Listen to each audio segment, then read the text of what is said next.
Hi, my name is Sam and welcome to my YouTube channel. Today I'm going to tell you all about an amazing experience that I had last year on a gay cruise. But before we do that, it would be amazing if you could like this video, subscribe to my channel, and even leave a little comment, even just a smiley face, and also comments on what I'm about to tell you and your experience. If you've done this before, because it just helps the video and the channel be pushed into out into the world of YouTube. And now let's get started. So I wasn't actually going to make this video on this topic because I'm filming this on the 25th of June. If everything goes to plan, you will see this video towards mid July. And I'm going on another gay cruise in the middle of August, on which I will make a video for sure. So I was only planning to make that video in the future, but then I am so excited about what is about to happen again on that cruise that I thought I would share what happened last year, because it was an incredible experience. Now, first of all, before last year, so last year in August, I went on this gay cruise, not as a performer. I'm a drag queen, but I went as a civilian, not as a performer. And before that, I had no idea what cruises were about. I mean, I had a sort of an inkling because most of my friends go on at least one cruise a year, at least, straight or gay. So for a couple of years they just kept talking to me about it. They kept banging on about how amazing it was. And I think we all grow up with the idea that cruises are for rich old people and they're boring, which is why I never wanted to go. Also, I knew I couldn't afford it. But then my friends who are my age, they kept saying that it's not the case. It's full of young people, it's a lot of fun, and it's just an incredible experience. So I thought, you know what, let's do it. I mean, they go at least once a year. It must be good enough for them to want to spend that kind of money. And I still don't know much about the world of cruises, because that's exactly what it is. It's a whole world in its own right. It's insane, and it's booming more and more and more as we speak. So there are a lot of people that go on cruises, but weirdly enough there are also a lot of people that don't still, but it's spreading like a disease. And I hope that I will be able to convince you to go on a cruise after this. I am not being sponsored by the cruise company. I won't mention it, but I will. I mean, I won't mention the name, but they're not sponsoring this. But it was sensational. That's why I'm going again. Let me preface this by saying that there are a lot of different kinds of cruise. I went on a gay cruise. There are obviously straight cruises as well. And my friend who is gay, he does both. He goes on a lot of cruises with his family as well. And I only have that one experience from last year, but based on his 10 years worth of experience on cruises, he said that gay cruises are more fun. Obviously there is sex involved, and I will talk about that as well, but not because of that. He said that straight cruises tend to be a little bit less entertaining and more boring, because on cruises you also have a lot of shows, like singing shows and drag shows and all sorts of shows, comedy shows. You have a lot of activities to do on the ship, and he said that you get that in on straight cruises, but to a lesser degree, so the quality of the entertainment is lower. And most straight cruises have children as well, which obviously creates a whole different atmosphere. Now, there are straight cruises for adults only as well right now, and I've looked into it as a performer, so I can potentially perform there.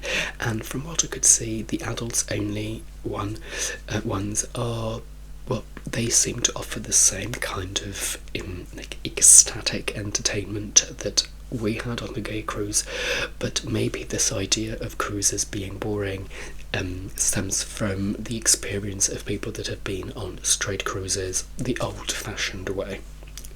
I have no first-hand experience, but this is what I'm told, and I think that's very important to mention. There are all sorts of destinations. Obviously, there are all sorts of durations of the cruises. I did 10 days, but you can do a weekend cruise, a 4-day cruise.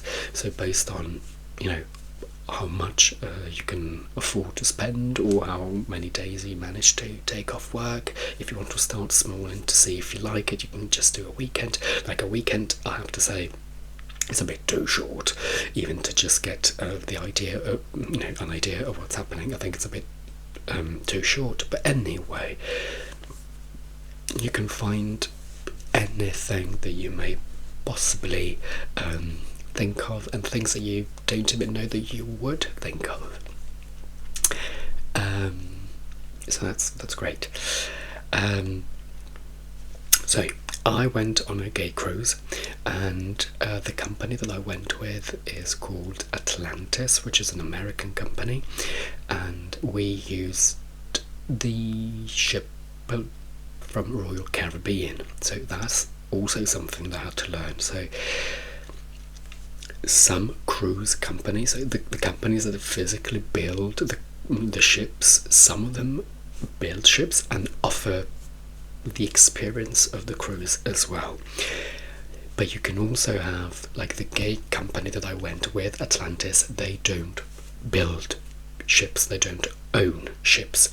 They rent ships from other companies, Royal Caribbean in this case, and then they do what they want on that ship. So they bring the gayness to the ship, and the ship doesn't belong to Atlantis, so the ship is not gay all the way around. So as soon as we disembarked, I think that cruise, then yes, that ship turned into a straight cruise with children. So yes, even that was completely alien to me. So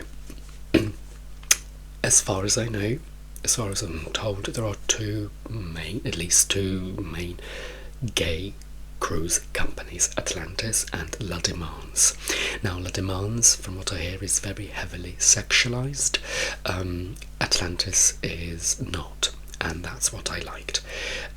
So yes, of course, I know what you're all thinking, and I'll start with that just to defend myself first. So there was sex involved, obviously. There were 4,000 gay men on that ship. Women are allowed. There were a couple of older women who I was told were also the mothers of some of the gays. Now, if I were a woman, would I want to go on that cruise? Not necessarily, but not because of the sex. It's just because there are so many men, I would feel like a fish out of water. But each to their own. So, the experience was beyond anything that I could express in any of the languages that I speak, and I speak a lot. It was incredible. But yes, the first thing that people think of when I tell them it's a gay cruise, they all think about sex. But that's the beauty of Atlantis, at least. So you can make of the cruise whatever you want. There are people that just go there for the sex. There are people that just go there for the excursions, because obviously there are excursions included. So every day you go to a different city, a different destination. You can get off the ship and go and explore. You can stay on the ship if you don't want to go. So again, there is no expectations, no obligation. You do whatever you want. There are people that are only there to party. There are intense parties. There are people that want to do a little bit of everything. I did a bit of everything. I wanted to go sightseeing. I wanted to make the most of the ship, because the ship, when I show you the pictures, and they don't do it justice, I mean, it was beyond anything I could ever have imagined. I'm a dancer, I like clubbing, and so I was there for the parties as well. Yes, I was there for the sex too. We pay good money, so we might as well get the most out of it all. But again, you don't have to do anything that you don't want to do, and I obviously had no previous experience to compare Atlantis to, but I liked the fact that the manager of the cruise specifically said to us on the first day that they did not want to see sex, in the corridors, sex on the tables. You could do whatever you wanted in your cabin, obviously, but it had to be, so they wanted a welcoming and comfortable atmosphere for everyone. The other cruise, from what I hear, people just go there for brutal sex. So there is sex happening everywhere, all sorts of sex parties, and there are no limitations and restrictions on those. But again, it just depends on what you want. There is nothing wrong with that, obviously. It's just a different atmosphere. But I'm happy that we went with Atlantis because, first of all, I had no experience, so I think I would have been shocked by a full-on orgy all the time, and also that would not have been what I would have wanted. Because I went for the full experience. So I loved the atmosphere. Everyone is so friendly. Everyone is there to have fun, all sorts of fun, and to relax. So I like the fact that yes, you could make of it whatever you wanted. I think I did it the most hardcore way because I did everything. Some people were only there for the excursions, so they woke up very early in the morning, they went to bed very early at night, so I would never see them in the evening. Also, well, I didn't even meet all the people there. There were 4,000 of us, there were 4,000 of us. Some people just wanted the parties. Now, I said that I love partying, which is true. I love clubbing, but I like pop. The only problem with this cruise was that they had, first of all, I don't follow DJs, I'm not into that kind of world, but my friend does, and he said that the quality and the caliber of these DJs was insane, and he would pay good money to go and see them perform individually, but they were all on the ship for free. I mean, included in the price, not for free, but we didn't have to spend any extra money. The problem was that they only played house and techno, which absolutely killed me, because I couldn't dance, and because I'm a dancer, if I don't get pop I get really upset and angry. But it is a first world problem. But I like the atmosphere of the parties, and every night, there is a party every night, and there is a theme, and they release the themes a few weeks before the cruise starts, and you have to be there. So you have a white party, meaning that everyone has to wear white. You have a neon party, you have the pink party. Now, they give us these themes in advance, so we can buy outfits if we want, so you don't have to dress up, but you can. And I hate dressing up. I'm a drag queen, and I do not, if I'm not working, if I'm not paid for it, I do not wear makeup, I do not dress up. So I went with my normal summer clothes that I use every day, basically. But people, you should have seen the amount of effort that some people went to either buy costumes, but also make. Some people made these costumes, and they came with an extra suitcase because they had to fit all those costumes in it. It was insane. It was extremely creative, especially the neon party. Some people had incorporated lights and electrics in them. Again, some were board, but some were handmade. It was insane. It was amazing. Now the parties, I think, kept going until 4 a.m. So. And then some nights we had after parties as well. So the people that just went to the parties, and yes, of course there were drugs involved and all of that. And also that kind of music caters for that kind of people. We call them circuit gays, so gays that like that kind of techno and house music. But again, no one forced anyone to do anything. Yeah, for someone like me who doesn't drink or doesn't do drugs, that music was a big no-no. I mean, there are people that like that music even without any kind of external help, but I'm not one of those. So yes, those people, they just did the parties, so then they went to bed very late at night, they woke up very late in the morning, they never went to the excursions. And to be honest, I think they were more arrested than I was, because I was out very, very late, because even though I didn't like the music, I still wanted to mingle and to experience and to soak up the whole experience. And then I did the excursions, and then I did the activities. So I think I did it the hardest way possible. So yes, every day we had, more or less every day we had a destination. Again, we didn't have to get off the ship, but I did. Mine was around the Mediterranean. Every year they do one cruise around the Mediterranean. It's an American company, and they do a lot of cruises around the Caribbean and also Asia for sure. And every summer they do one around the Mediterranean. So we did, we started in Rome, so we did Rome. The original route would have been Rome, Naples, Palermo, somewhere in Sardinia, Cinque Terre, Marseille,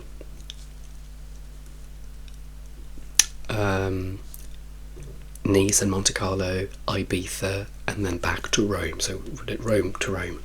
But then they had to cancel 2 destinations. They had to cancel Marseille and Sardinia for whatever reason. And then because we also had issues with the sea was very choppy, we ended up going from Rome to Palermo first, and then to Naples on our way back. But again, first world problems. And most of the, other than Palermo, I hadn't seen any of those cities. I had seen Marseille, and I was very much looking forward to going back, but obviously we didn't go in the end. So I got off the ship every time we landed somewhere. And it was amazing. It was amazing to get a glimpse of the town, yeah. And some of them would require longer for you to visit them properly. But what I liked about Monte Carlo, for example, Monte Carlo is beautiful, but it's very small. I mean, I would be very upset if I paid for a flight to go from here to Monte Carlo, because in half a day I would be done. So I just had a couple of hours, I made the most of it, and it was beautiful, and then I left.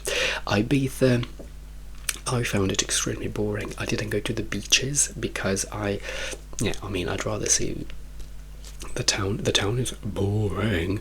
Obviously Ibiza is famous for the clubs and all of that, but as a tourist I am extremely grateful that I got the chance to see Ibiza on a cruise, because I would have been furious if I'd paid money to fly to Ibiza as a tourist, because there's nothing to see. So it was perfect.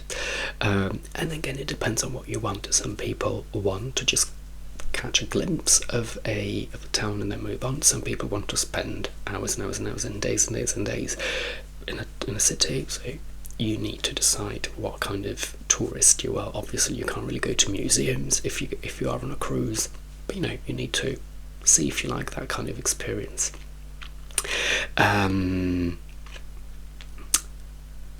and I mean, the whole organisation, the way we even boarded, I mean, the amount of work that goes into this, and the ship. I had no expectations, obviously, because I'd never been on a ship of any kind, but I most certainly did not expect the luxury, the magnitude of this ship. It was humongous. I think there were 13 floors worth of cabins, because there were a lot of us, and it was basically a 5-star hotel, which I've never actually seen, but that's what I would assume a 5-star hotel would look like. We had shops inside as well, so it was basically a shopping centre. You could not tell that you were on a ship. We had 2 or 3 different stages for the shows. The stages were not just, an elevated platform. They had all sorts of special effects. Bits of the stage kept they went up and down, they could move, so the performances could then use that technology to shape the performance around that extra help that they could get. We had food 24 hours. That was the highlight for me. We had a buffet. It wasn't 24-hour. It wasn't a 24-hour buffet, but there was 24-hour food on the ship. So we had this huge buffet which was open most of the day and night, and I'll post. I only made a video of that, and it was very quick, so it would probably make you dizzy. But what you see in that video is a third of how big the whole buffet was. We had so many food stations. We had a different cuisine every day. Unfortunately, it was very wasteful, and I do feel bad about that. I mean, the whole concept of a cruise is wasteful. I understand that. But it was insane. It was amazing. Then we had also restaurants that we could go to, again included. There was a main restaurant where I only went once, and I didn't know any better, but I would never go again, because that restaurant works. It's a 2-hour experience basically, but not because they're slow, but just because they time it so that you spend 2 hours at the table. They come and get your order, and then they bring you the starter, then the main, and then the dessert, but you have to wait. They make it so that you sit down. And I did not go on a cruise to sit down and eat.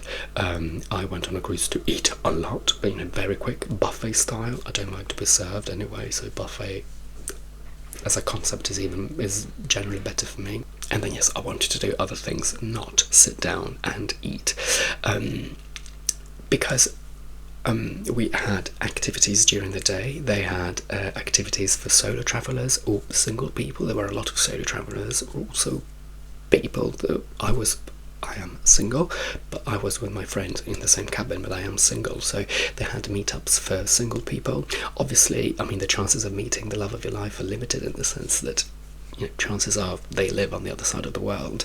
But at least for that 10 days you can be together. They had couples meetups, so a lot of couples went as a couple, and they just wanted to meet other couples, so they had activities for them as well. They had all sorts of other activities during the day. So food for me was vital, because I love eating, but I didn't want a restaurant experience. I wanted to grab food and talk to people, because the beautiful thing about that buffet is that you meet a lot of people and you talk to a lot of people, and the good thing is that everyone is in such a holiday mood that they are more open to being talked to and to talking to you. I also use this whole thing as a social experiment, because I know I'm a drag queen, I know I'm a YouTuber, but I am extremely shy when it comes to approaching people, especially guys. So I use this experience as a way to push myself. So I was the one that interacted with that made the first move, not just for a hookup, but even with just random people that I wanted to talk to. So I was really pleased with myself, and I was very happy that I was given the chance to explore that. And then in the evening we had these shows that I told you about, so we had drag shows, we had singers. Some of you may know the band Years and Years. They were a very, very, very famous English band. They've now split up, but the singer came on the ship to perform. So he's now a solo artist on his own, and God knows how much I would have had to pay to see him live on land, but he was there. We had great comedians. We had aerialist, is that what they're called? So people to spin in the air and all that, aerial artists. We had shows like musical shows, which were incredible. The special effects. The special effects. And remember, we were on the ship in the middle of the ocean, but they had such good technology, and the way they could use the stage, it was mind-blowing. Then we had comedy. I didn't go to any stand-up comedy because I'm weird with that, but I might give it a go this year.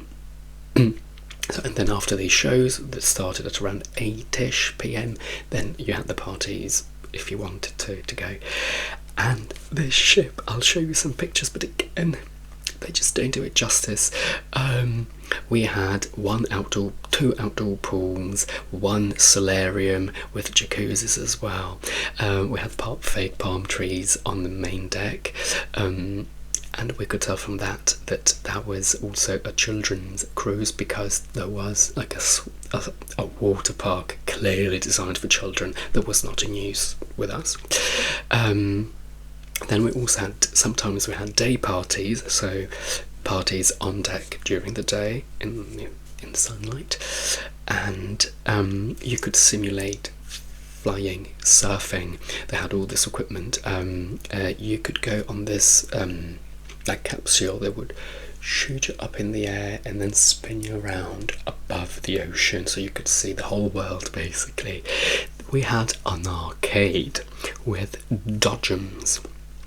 Dodgems is a very English term, bumping cars. Yeah, we never used them, but the option was there, and as far as I know, all of those things were still included in the price. The possibilities, obviously they had the gym, but I did not care about. They had yoga classes, they had cookery classes I think as well, but you had to pay extra for those. They had massages, but again, some things were extra. And going back to food, some, apart from the buffet and that 2-hour restaurant, there were other restaurants as well.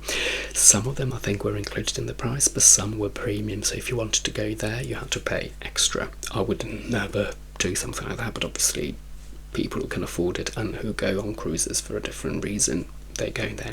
Because I was there for the first time, but there were people who'd been for 20 years. And they are loyal to the company, so they go every year. So yes, and also there were a lot of very, very, very, very, very rich, snooty gays. So yeah, they wanted the restaurants. There was a bionic bar. Now I don't drink even soft drinks, so I never made use of it. But it's insane to know that now we live in a world where, so you could pick the alcohol, and then this bionic arm would make you the drink. I heard complaints, however, because it was too slow apparently. But again, I mean, the fact that we can even think of having something like that is incredible. We had Starbucks as well.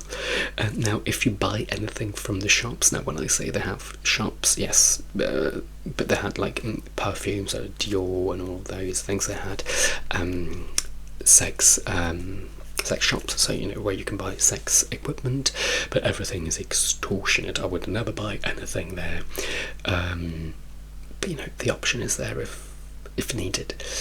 And well, drinking. Now luckily I don't drink, because everything was included apart from alcohol and these premium restaurants if you wanted to use them. But obviously people were there to drink, and I think, no, to be honest, I don't even, I was going to say that any kind of drink cost $18, but that might be wrong, so don't quote me on that. But before the cruise started, they sent us a drink, like coupon packages that you could buy. I think you could get 15 drinks for a discounted price, but even that was insane. And you should have seen how much people were drinking, obviously. And my brain can't even begin to comprehend how much money they must have wasted. But so yes, the cruise, I paid more or less like £2,000 for 10 days, everything included, apart from the flights to and from Rome. But me personally, because I don't drink and I didn't go to any of the premium restaurants, that was it. I did not spend a single extra dime. Alcohol you had to pay extra for, and again, I don't even want to go there mentally, because I don't think my brain would even understand how much money that is. Now this year, it turns out that the ship is different. We are with Virgin, same gay company, Atlantis, using a Virgin ship. And I'll be completely honest, from the pictures, I mean, it's luxurious, but it's not as colourful as the one from last year. So I have to say I am slightly worried that I will love the physicality of the ship a little bit less, but again, it's a first world problem. And this year we are lucky because we will have restaurants, but they will be all included in the price that we pay. So we can go to these premium, well, there will be no premium restaurants, but we can go to all of these restaurants for free. And last year we did not have internet. You could pay for internet, but I didn't. This year it's included already. So this year we pay slightly less for a couple more perks. Now, when I tell people that I spent £2,000, they all think it's a lot. And don't get me wrong, I don't know how I managed to afford it, because I know for a fact that I can't. But if you think about what I got out of it, I was there 10 days, treated like a king. I didn't spend any extra money, also because I didn't have alcohol. I had food 24 hours. I had all of this entertainment for free. I had all these parties, even though I didn't like them, the quality was there. And some of these parties were outdoors at night, so on the main deck, and the lights, so the artificial lights that they brought to create a party atmosphere. They had these strong beams of light shooting into the sky. I don't think I could ever have dreamed of anything like that either, because it's so far away from anything that I thought humanly possible that my brain could not even have conjured it up as a dream. Amazing. So we had that for free. The excursions. Now, if you want to get off the ship, you can just be free and do your own thing for free, but you can also take part in organised excursions, but you have to pay good money for them. It's up to you. You choose what you want to do. But again, that's the beauty of it. You do what you want to do. So for what I got, I think, even as a very poor person, I think it's worth it. And we liked it so much, then as soon as we got off the ship last year in September, we booked the one for this year. So I'm going in August now.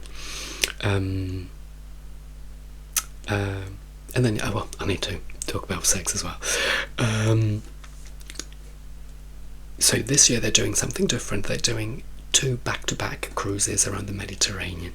So they're going to start from Athens and then work their way to Barcelona, and then the day after, on the same ship, they're going from Barcelona to England. Now my friend, the friend that I went with last year and that I'm going with this year, he's doing both. So he's spending 19 or 20 days on the ship, which I think is a bit extreme. I'm only doing the Barcelona to England, so I will join him on the second cruise. And we're doing the south of Spain, one night in Lisbon, Bilbao, Bordeaux, and then Portsmouth, which is the closest port in England to France. I'm very excited, and I can't believe it's happening again. I can't believe it's been a year, and I can't believe that a very poor peasant like myself can afford this. Well, I can't, but I'm doing everything I can to make sure that I can afford it. And just going back to the sex part, because I think it's important. First of all, there is absolutely nothing wrong with having sex as long as it's consensual. So yes, some people were just there for the sex, so they just spent their whole holiday in someone's cabin. And now I don't know how many of you are familiar with the term dark room, so this is going to be educational on all sorts of levels. So if you go to specific gay clubs in London all around the world, not necessarily on a cruise, you have a dark room. A dark room is a room where the lights are dimmed down, so you can sort of see what's happening, but it feels more discreet, and people just go there to have sex, and then they go home. Now, from what I understand, again, on the other more sexualized cruise, you have a specific area dedicated to being a dark room. Our cruise didn't have that because it's not a cruise specifically for the gays, so there was no dark room. But the gays, where there's a gay, there's a way. We had a solarium, which was a covered. It was a swimming pool with jacuzzis as well, and then it was covered by glass. And the gays decided that was going to be the dark room at night. So a lot of people went there during the night, and then you could take people back to your room. Yes, of course, orgies happened in the cabins, but again, no one forced anyone to do anything, so it's completely up to you. If you want to do that, if you want to try that, you can try it one night, and then you can decide that you don't like it, you can go back for more. I met most of the people that I had fun with actually at the buffet. But yes, it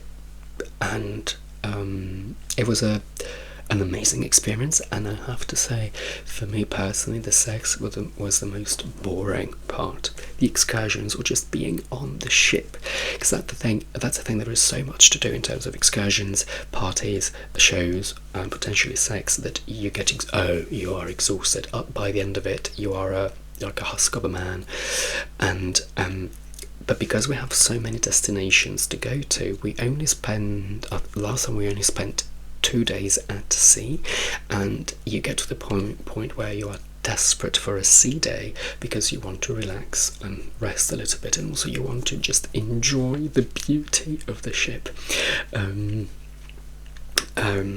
So, for example, this year I think I won't, because I'm going to one of the destinations is Malaga this year, but because I'm going to Malaga on New Year's Eve, I don't think I'll get off the ship, so I can stay one more day on the ship now, and then I'll see Malaga later on.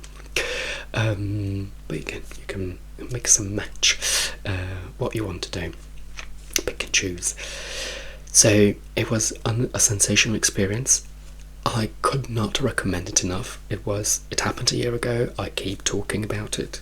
Even now, I keep recommending it to everyone.